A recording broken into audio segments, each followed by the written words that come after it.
Olá! A lei orçamentária já foi entendida por muitos doutrinadores e até se a gente pensar um pouco na prática, como uma lei fictícia. Na verdade, um ato-condição, ou seja, estabelecem-se ali uma série de despesas, principalmente, autoriza-se uma atuação do Estado no gasto do dinheiro público, a partir de uma previsão de receita também, que poderá nem ao menos dar certo. E depois que essas autorizações legislativas são aprovadas e a lei é publicada, e se nós pensarmos, todo o trabalho, toda a atividade que demandou para chegarmos ao final, a aprovação dessa lei orçamentária, a gente pode começar na elaboração de um plano plurianual, de um planejamento, uma programação, depois uma LDO estabelecendo as prioridades, estabelecendo quais serão aquelas despesas realmente que precisam ser realizadas e qual a possibilidade de uma receita. E, ao final, a elaboração da lei orçamentária anual, que demandou participação popular, que a Constituição exige isso, que a população se mobilize, que a população atue diretamente, a sociedade se vincule diretamente às decisões na colocação de itens, de despesas, de atendimento de necessidades públicas. E depois, esse projeto finalizado, encaminhado ao Congresso Nacional, ou à Assembleia Legislativa, ou à Câmara Municipal, passando por um processo legislativo que implica, inclusive, com as alterações que os membros do Poder Legislativo vão poder fazer, as emendas parlamentares. Então, todo esse trabalho, toda essa atividade que envolveu a elaboração da lei orçamentária anual, aquela lei que será executiva, que vai pôr em prática todo esse trabalho anterior. E nessa lei orçamentária anual, então, os parlamentares, deputados, senadores, no município os vereadores, podendo promover as emendas. Bom, como eu falei, essa lei aprovada, vai ter os vetos do chefe do Poder Executivo e aí a publicação da lei. O fato dela não ser obrigatória no seu cumprimento, primeiro em relação à receita, a receita tem uma previsão e se aquela receita não for obtida, se a previsão não der certo, então pode faltar recursos para o atendimento das despesas. E depois, as despesas sofrendo o contingenciamento do chefe do Poder Executivo. O artigo 8º da Lei de Responsabilidade Fiscal fala do decreto de execução orçamentária, onde o chefe do Poder Executivo programa, determina como será o desembolso mensal, mas ele também fará o contingenciamento, o congelamento desses recursos, impedindo que as despesas aconteçam. E tudo isso, então, faz com que, ao final, o orçamento público, no geral, seja fictício, como alguns autores costumam colocar, porque muito do que está lá poderá não acontecer, poderá não ser executado. Por conta disso que chegamos a falar em módulo anterior sobre a criação aí de uma ideia de um orçamento impositivo. Deixar de tratar a lei orçamentária anual como um ato condição, ou seja, um mero ato legislativo que se submete a uma série de condições, a uma série de acontecimentos que poderão realmente se dar ou não, quer dizer, não acontece nada daquilo e a lei vai completamente ser desconsiderada. E passamos a ter no orçamento impositivo a obrigatoriedade de cumprimento, principalmente das emendas parlamentares. Aquilo que o parlamentar, como representante do povo, colocou no orçamento terá que ser cumprido pelo Poder Executivo. Em primeiro lugar, isso se torna um pouco absurdo quando a gente imaginar que não haja receita suficiente para isso.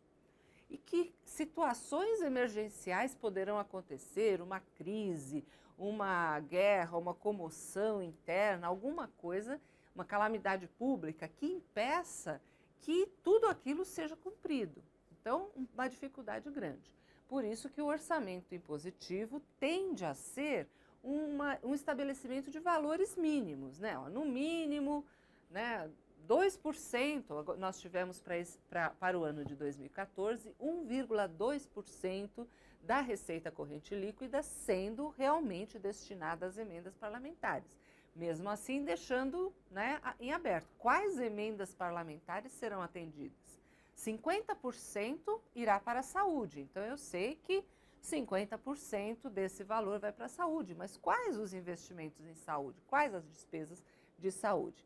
Então, tudo isso ainda em aberto na forma como está. Pode vir a melhorar um pouco, estabelecendo maiores valores para cumprimento das emendas, mas no final sempre terá que haver um valor aí, um lapso de maleabilidade do orçamento.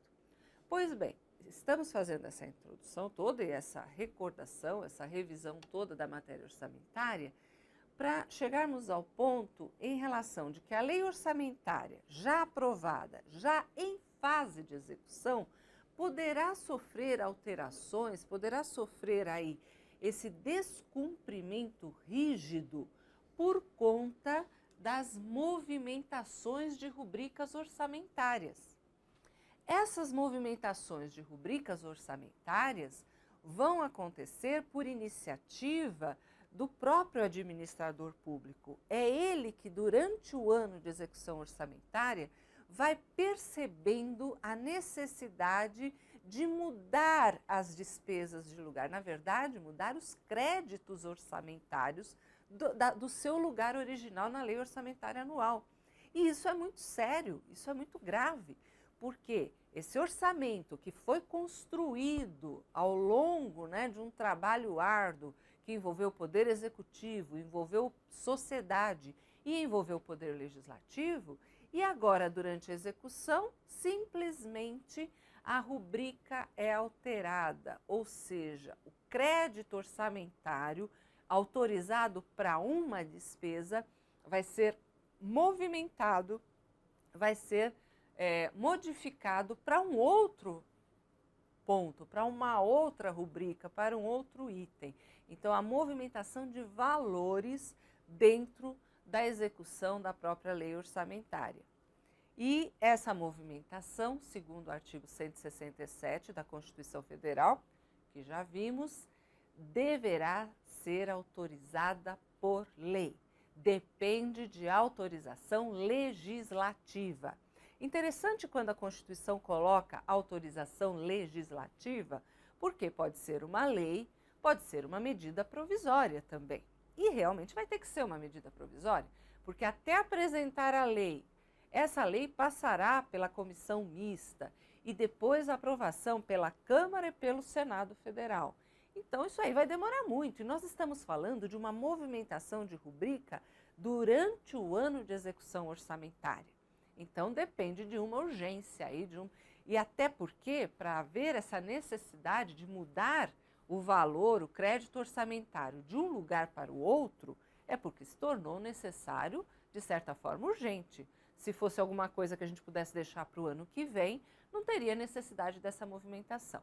Então, a gente tem que ter em mente, em primeiro lugar, a movimentação de rubricas orçamentárias, que eu vou traduzir aqui como movimentação de créditos orçamentários, de valores dentro do orçamento, se faz necessário por uma questão de, às vezes, sobra dinheiro em alguma despesa autorizada e falta em outra. Isso somente o administrador, ao longo do exercício, é que vai perceber. Ele vai sentir, né, de um lado, uma sobra de dinheiro e do outro uma necessidade. Se o orçamento for estanque, impossível de movimentar, impossível de alterar, a gente pode ficar numa situação muito difícil precisando de dinheiro em algum lugar. Mas, de toda forma, vai precisar sim de autorização legislativa sempre, para não haver um desobedecimento da lei orçamentária a mero critério do administrador. O administrador sente a necessidade, ele faz a proposta, mas terá que passar por uma autorização legislativa, mesmo que seja através de uma medida provisória. E essas movimentações, então, estão citadas no artigo 167 e são explicadas pela doutrina, né, e pela Lei 4.320. A Lei 4.320 faz efetivamente a definição de cada um desses itens, de cada um desses conceitos, de que há uma mudança aí, há um tratamento diferente de acordo com a forma que a gente vê. Então, em primeiro lugar, a transposição. Então, a transposição de um recurso, a transposição de um valor, portanto, de um crédito orçamentário, né, dentro da execução do orçamento. É a movimentação de dotação da Lei Orçamentária Anual que consiste no repasse de recursos de um para outro programa. Então, agora nós estamos falando de programas de trabalho, programas de duração aí continuada, programas de atuação, de atividade do próprio ente da federação, da administração pública. Então, se vai sair de um programa para outro, se chama transposição. Lembrando que dotação orçamentária quer dizer a despesa e o crédito orçamentário. Então, eu vou tirar de um programa e passar para o outro. Um programa dentro da área de saúde, por exemplo, é o programa de combate à AIDS, e eu vou ter que mudar aquele valor para um outro programa de combate a uma outra doença, como a dengue, para um outro programa qualquer. Então, eu estou tirando de um programa para o outro, isso se chama transposição. O remanejamento é a movimentação da dotação orçamentária de um para outro órgão. Então, agora não importa o programa, importa o órgão que vai executar. Às vezes, dentro de um mesmo programa, eu tenho atividades de vários órgãos públicos, vários ministérios, várias secretarias. Então, eu vou tirar de um órgão e passar para o outro, fazendo o remanejamento dessa dotação orçamentária. E, por fim, a simples transferência, que é a movimentação de dotação de uma atividade para outra dentro de um mesmo programa.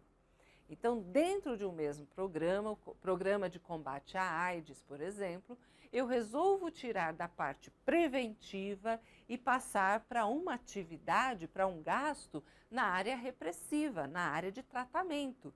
Eu estou precisando mais de remédio do que de propaganda, por exemplo, para fazer a prevenção da AIDS. Então, aí é uma mera transferência dentro de um mesmo programa. Vejam, seja a transposição, que tira de um programa e passa para outro completamente diferente. Seja o remanejamento, que tira de um órgão e passa para outro, pode ser até órgãos trabalhando no mesmo programa.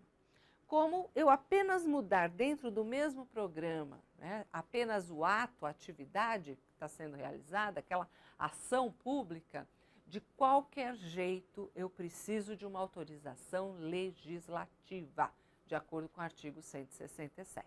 Então, nunca esquecer que, seja por medida provisória, seja por lei, isso aqui vai passar pelo crivo do Congresso Nacional, que foi exatamente onde nós tivemos a aprovação da Lei Orçamentária Anual. E vamos analisar a nossa questão muito simples aí, né? O inciso 6º do artigo 167, que é justamente desse que nós estamos falando, da transposição, remanejamento ou transferência de recursos de uma categoria para outra, de um órgão para outro, sem prévia autorização legislativa.